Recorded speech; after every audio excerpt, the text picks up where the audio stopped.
E o canal 5x5 hoje está aqui no cemitério municipal, Ana Rosa de Paula, para um assunto que eu particularmente acho bastante interessante. Você já deve ter ouvido falar da arte cemiterial. E aqui ao meu lado, o Fábio Grossi, que é historiador, que trabalha exatamente nessa área, e já trouxe muita gente para cá. Bastante. Né? E para falar um pouco a respeito disso, que vem a ser o arte cemiterial para as pessoas que não conhecem. Claro, Fábio. Com o maior prazer. Bom, antes de mais nada, muito obrigado. Viu, eu que agradeço o convite e ter a oportunidade de poder falar desse assunto, que é muito interessante, desperta o interesse das pessoas, e é importante destacar que agora está ficando na moda, né? Vários cemitérios no Brasil estão começando a fazer esse tipo de atividade. Tá, especificamente o que é o arte cemiterial?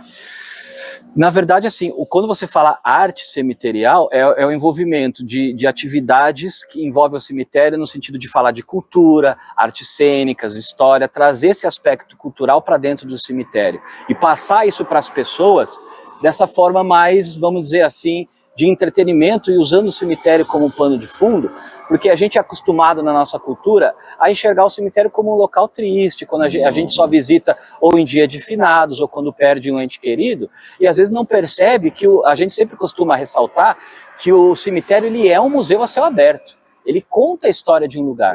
Né? Se a gente olhar com atenção algumas características, os túmulos, os epitáfios, o que está escrito neles, as fotos, a própria arquitetura do ambiente, a gente consegue extrair praticamente a história da cidade onde ele está. Não só o cemitério, como o túmulo individual também. Né? No caso de Jaú, que é um cemitério mais antigo, mais ainda, né, Fábio? Sim, o cemitério de Jaú, por exemplo, ele representa...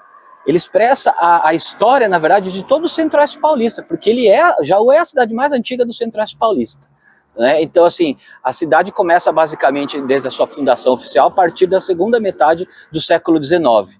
E o cemitério de Jaú expressa esse momento, desde o final do século XIX até atualmente. Então a gente consegue, pelo cemitério, tanto individualmente, como você ressaltou, mas analisando o contexto, reconstruir toda praticamente a história de Jaú e região. Então vamos fazer o seguinte, vamos caminhar pelos túmulos, nós não vamos mostrar todos os túmulos que têm uma ligação direta com a história, mas alguns até para que as pessoas possam entender e para que, se de repente eu gostar, nós tenhamos uma outra edição depois. Vamos caminhar? Vamos, bora lá. Vamos lá.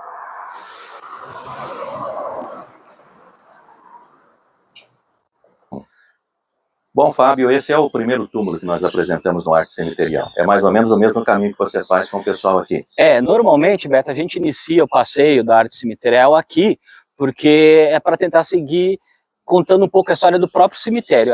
Desse trecho para baixo seria a parte mais antiga do cemitério, lembrando que ele é o terceiro. O primeiro cemitério de Jaú foi ao lado da matriz, onde hoje é a Escola Major Prado.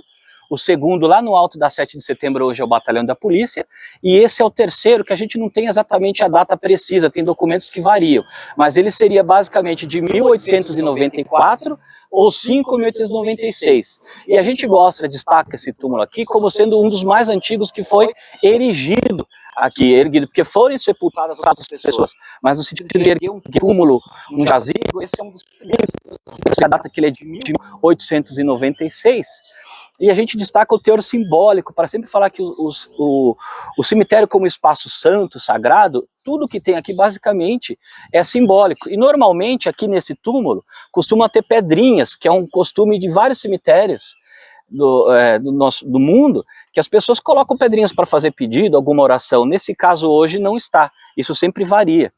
E outro túmulo que a gente destaca logo de início, que é dessa garotinha Viviane Tufik Cury, que faleceu com 2 anos, e vocês podem ver aqui, ela é cheia de oferendas, e por ser uma criança, geralmente oferendas ligadas à tenra idade dela, bonecas, e ela acaba se tornando, esse é um exemplo do cemitério de Jaú, mas basicamente todos os cemitérios têm isso, acaba tendo seus milagreiros locais, que geralmente são padres, crianças, porque são consideradas pessoas puras, né? Ela não tem pecado, então as pessoas costumam...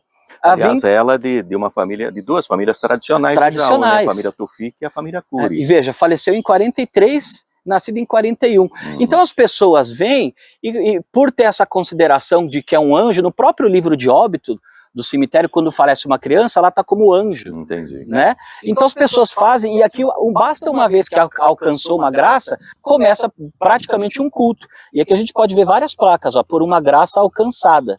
E aí elas deixam como agradecimento um brinquedo, né? Uma peça, que se veja, um quadrinho. Cada vez que a gente vem, a situação está diferente aqui. É muito interessante isso. Perfeito.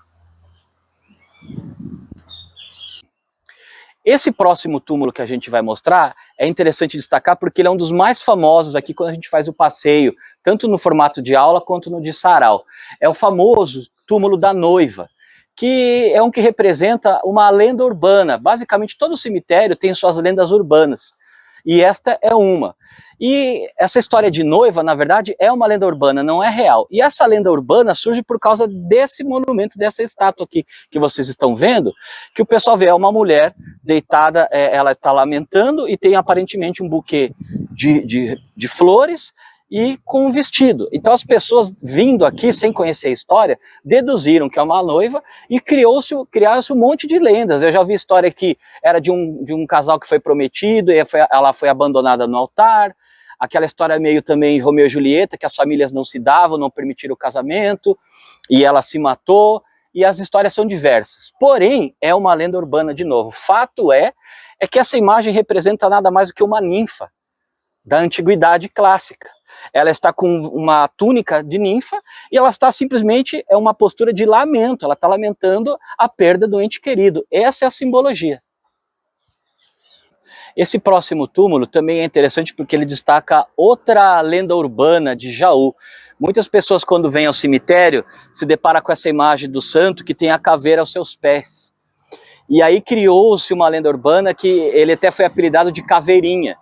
E as pessoas costumam vir aqui e fazem pedidos, colocam os dedos aqui no globo ocular aqui, e fazem um pedido. Aqui tem marcas de velas, cada vez que a gente vem é uma situação diferente. Acendem velas, deixam oferendas, e criou-se a lenda que eles realizam o desejo tanto para o bem quanto para o mal. Mas na verdade, a caveirinha é um elemento que compõe a imagem do São Gabriel de Nossa Senhora das Dores, que foi um santo que morreu garoto italiano, e essa caveira representa nada mais simbolicamente que a morte. Então esse é o significado real dessa imagem. E como ela atrai bastante gente, a gente fez até um projeto em parceria com a Funerária Jauense que tem um QR Code. Você pode vir aqui com o seu celular e aí aparece a história desse personagem. A gente está aqui num dos túmulos talvez mais famosos, se não mais famoso do cemitério de Jaú, porque é onde se abriga a família do nosso herói municipal, que é o aviador João Ribeiro de Barros, que foi o primeiro das Américas a cruzar o Oceano Atlântico Sul em voo direto, sem escalas. É o herói municipal, aqui está a família, e também ele esteve sepultado aqui durante um tempo, mas na comemoração do primeiro centenário de Jaú, os seus restos mortais foram trasladados para o Jardim de Cima, lá na praça hoje na frente da Matriz, onde está o monumento erguido a ele, e em homenagem ao voo que também tem os outros membros da equipe que participaram.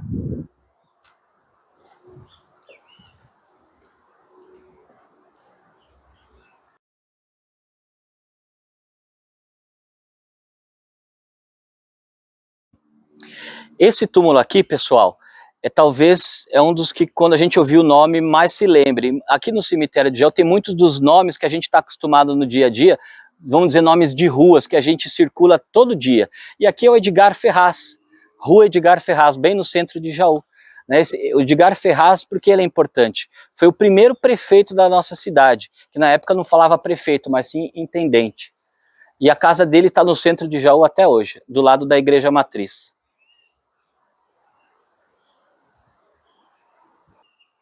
Esse túmulo, ele é muito interessante a gente destacar. Muitas vezes a gente começa o nosso passeio cemiterial nele, porque ele marca aqui o início da entrada da parte antiga, mas pelo destaque da imagem, que é típica de uma arquitetura neogótica, desse anjo, né, preparando a recepção da pessoa para levar para outro mundo, e também pela pessoa que aqui está sepultada, que foi o Dr. João Costa, que foi um dos prefeitos de Jaú, e a gente destaca esse epitáfio dele, essa frase, que ela mostra a diferença como no mesmo lugar, em épocas diferentes, o costume, a própria escrita, o nosso português, ela é diferente. Então veja, a tua existência, efêmera com PH, seguiu uma trajetória rutilante de peregrinas virtudes cívicas e privadas, e como um raio brilhante de sol rápido descambou no ocaso, com 2 Cs, deixando depois de si a tristeza, a mágoa, uma infinda saudade.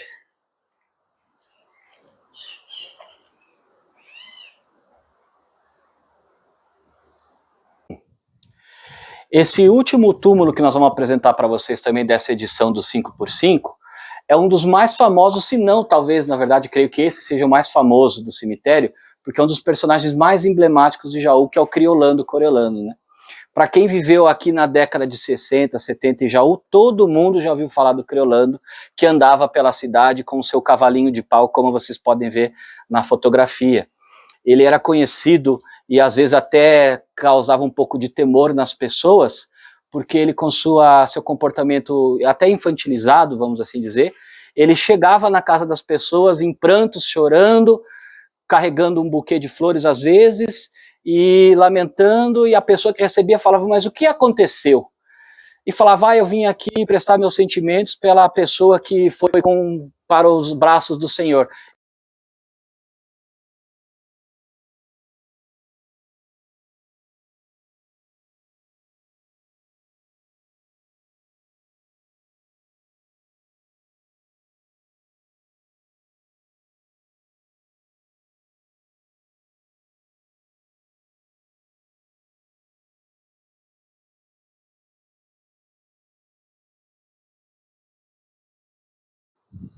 É evidente que nós temos muito mais túmulos, muito mais histórias ligadas ao nosso cemitério de Jaú, que é o mais tradicional de todos. Mas por hoje nós vamos fechar por aqui, até para que nós possamos ter outras edições futuras, se aproveitando do conhecimento do Fábio, que é historiador e que nos ajudou muito nessa jornada que nós tivemos, curta, mas importante, né, Fábio? Com o maior prazer. Você vê como a gente aprende, né? Que a intenção nossa é essa. Sempre respeitando o lugar sagrado como cemitério. Bom, aqui, com todo respeito. Sem dúvida, nós temos mais 4 ou 5 edições se formos fazer. Com o maior prazer. Conteúdo tem, Beto. Vamos contar um bônus? Deixa eu trazer um bônus aqui, pedir para que o Leonardo venha para cá. E surgiu essa curiosidade, eu nem sabia disso, e provavelmente poucas pessoas saibam a diferença do negro e do branco aqui no cemitério. Bônus para quem está acompanhando. Uma das coisas que a gente instiga as pessoas quando vem para cá é prestar atenção nos detalhes que muitas vezes passam despercebidos. Por exemplo, na parte antiga do cemitério, se a gente reparar nas pessoas sepultadas lá, você não vai achar negros. Né, são os grandes nomes, imigrantes, os sobrenomes famosos da cidade, mas a gente não acha onde eles estavam.